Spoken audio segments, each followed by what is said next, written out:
Hello, I'm Ruth Eley and I'm the Vice Chair and a Director of the Life Story Network. We're a small social enterprise based in Liverpool and we are very much committed to promoting the use of life story work in helping people regain and retain their sense of self, and through that process to stay connected with their family, friends and communities. I've got a background in social care. I worked for Liverpool Social Services for many years and latterly for the Department of Health, and was very involved in the development of the National Dementia Strategy and its implementation. So dementia has been a feature of my working life for many years. Life story work is particularly suited to working with people with dementia because they can so easily lose their sense of self and become disconnected from their friends and families and from their communities. Life story work hosts Tide, Together in Dementia Every Day, which is a national involvement network for carers of people with dementia. Our inspiration, both for the Life Story Network and for Tide, was Ken. He was an elderly gentleman who looked after his wife who had dementia for many years. When she had to go into a care home, Ken produced his wife's life story, and they found it really helpful in helping them to understand her behaviour, which could be a bit puzzling at times, and therefore to be able to support her better. One example was that sometimes at night Alice would get very distressed and not want to get undressed. And because of the time that Ken had spent talking to them about Alice and developing her life story, they knew that during the war she didn't get undressed to go to bed because of having to get up in the night if there was an air raid and having to go out into the night into the air raid shelter. So Ken was very happy for the staff to leave Alice dressed. He said it doesn't matter.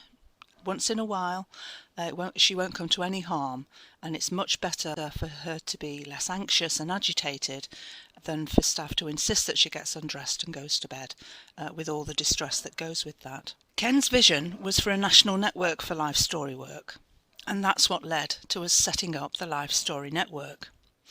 But Ken was also an activist. He lived in Oldham and he persuaded his local council and the clinical commissioning group in Oldham to fund a voluntary organisation to train volunteers to do life story work with older people. So in setting up Tide, our Carers Involvement Network, we've gone right back to our roots and our inspiration from Ken. Why did we develop Tide? Uniting Carers for Dementia was set up by Dementia UK, which is the charity that runs and supports and trains Admiral nurses. They realised that carers of people with dementia also needed some support. However, they decided to concentrate on their core business of Admiral nursing and withdrew their support. There was a big gap when Uniting Carers for Dementia was closed down. It had demonstrated the value of a network for carers for peer support and the value of a development programme to enable carers to become involved. As Uniting Carers for Dementia closed down, the National Dementia Action Alliance announced a Carers Call to Action, which was a 12-month programme to raise the profile of carers of people living with dementia. Again, that programme confirmed the need for such a network, and as part of the planning and the legacy for the Carers Call to Action, the Life Story Network put their hand up to develop a sustainable network as their legacy, and that's what led to Tide. Tide was developed by carers, and our vision and our mission reflect the things that they felt are really important. So through our mission, which is to be the voice, friend and future of all dementia carers, we want to provide carers with the tools and support to help themselves and others. We find that carers are very generous with their time as long as they see that it leads to action. And one of the things that they want to do is to help other carers to continue to care and to be able to speak up on behalf of people who can't speak out for themselves. We want to challenge the perceptions about carers in society. Carers come in all shapes and sizes and ages, and from all ethnic groups within our community, and it's really important that we understand that every carer is important. We want to campaign for better carer support, and most importantly to influence government, legislation and policy, both at a national level and at a very local level.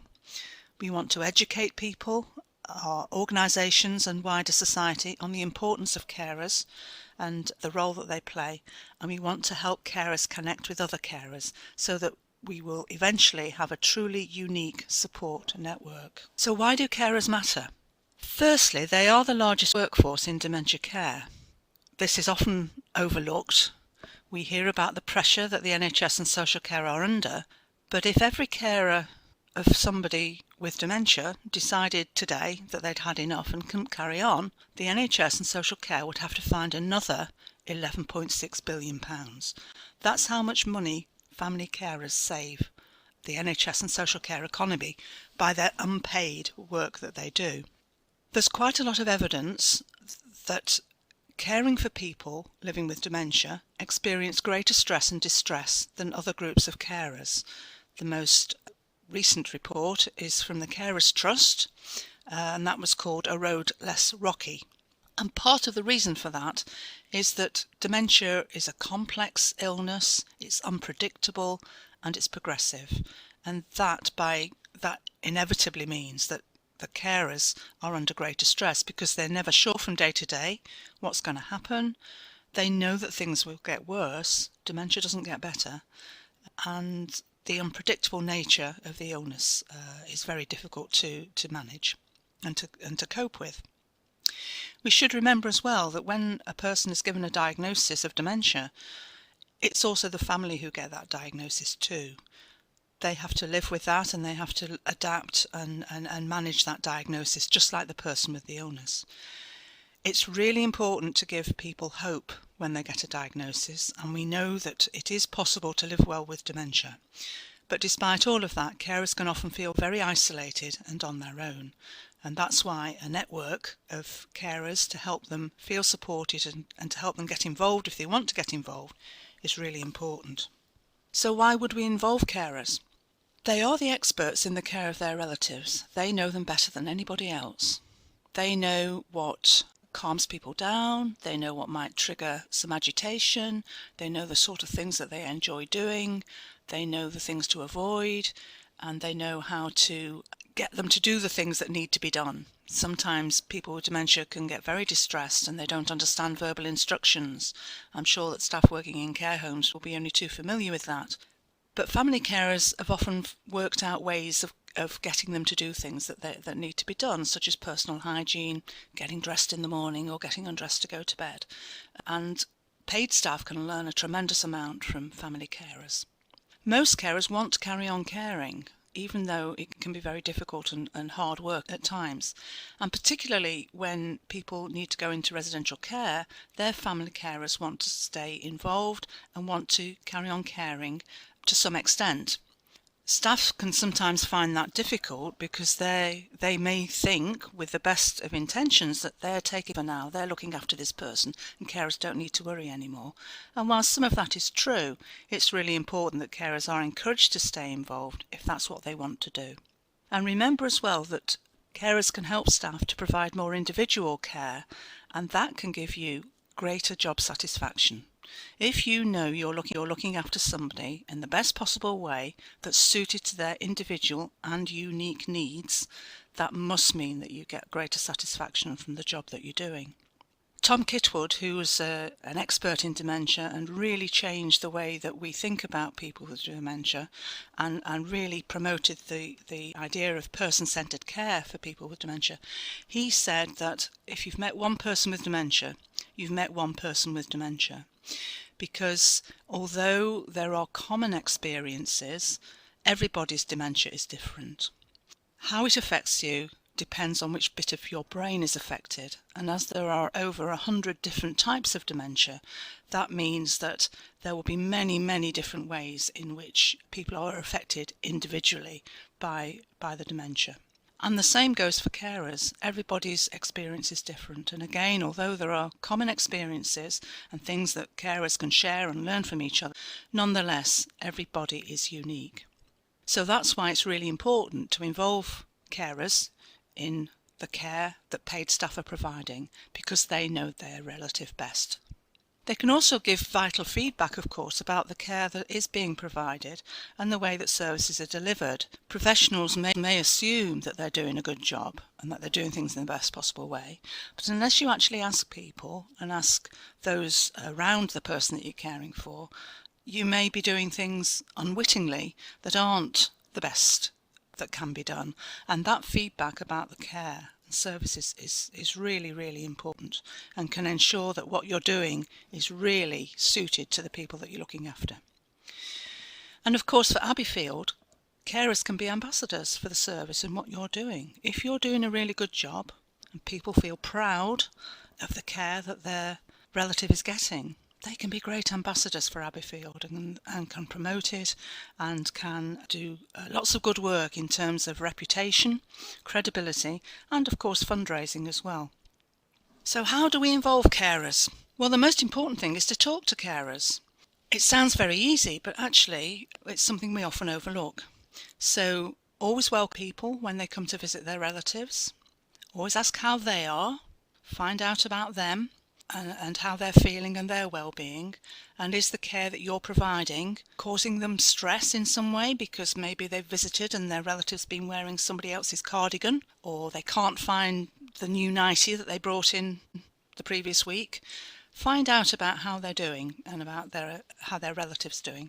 Importantly, find out about their relatives' lives and involve them in life story work, so they can help you get to know their relative and get to know what's important to them and what's unique about their lives. You may be holding relatives meetings. Maybe they need re-energising. Maybe they need a little bit of extra impetus to really get people to talk about what's happening and to help them to feel that they really have a stake in the service where their relative is being looked after. And importantly, reach out to those carers who don't come to relatives meetings. Group things and meetings aren't for everybody, and it may be their personal choice not to do that. But there may be another reason why they don't come. They may not feel that they're included. They may not feel that they can speak up if there's something that they're concerned about. So reach out to those carers who don't come to your meetings. If you're having social events, invite carers along. Ask them for ideas about what sort of things might be useful and enjoyable in the service. Whether it's music, drama, gardening, going out for a walk, whatever it is, ask them for ideas. And really, really important, contact carers after bereavement. We heard a really heartrending story from one carer whose wife had died rather suddenly. She'd gone into a home for respite, had a fall, broken a hip, gone into hospital, got an infection and died. It all happened very quickly. And that was really hard for him. But what was just as hard as the bereavement was the fact that everything stopped. All the support had been about his wife, and although he'd assumed that he was included in that network of support, actually, when she died, everything stopped. And although he'd rung people and told them that his wife had died, he still got letters saying he owed them money for the care and all sorts of bureaucratic misunderstandings that he had to deal with as well, and he had to do that on his own. So just a follow-up, just to check that people are okay. Do they need any extra help? Can you refer them on to somebody like Age Concern or another local agency who might be able to just help them through that difficult phase? Really important that we don't forget carers. It's also important because many former carers now find that they've got the time and the energy and the interest to get involved, so they can help to speak up and help to encourage other carers. They can share their expertise and they can get involved to influence how things happen, whether that's in a local Abbeyfield service or whether it's with the local social services and the NHS, or whether it's at a national level in terms of speaking at a conference or helping to train staff. So if you're interested in finding out a bit more about life story work, then our website address is on the screen, and there's resources there and information about life story work and how to get started. Similarly, if you're interested in signing up to our Carers Involvement Network, there's information there about our Tide website. We hope you'll join us. Thank you very much.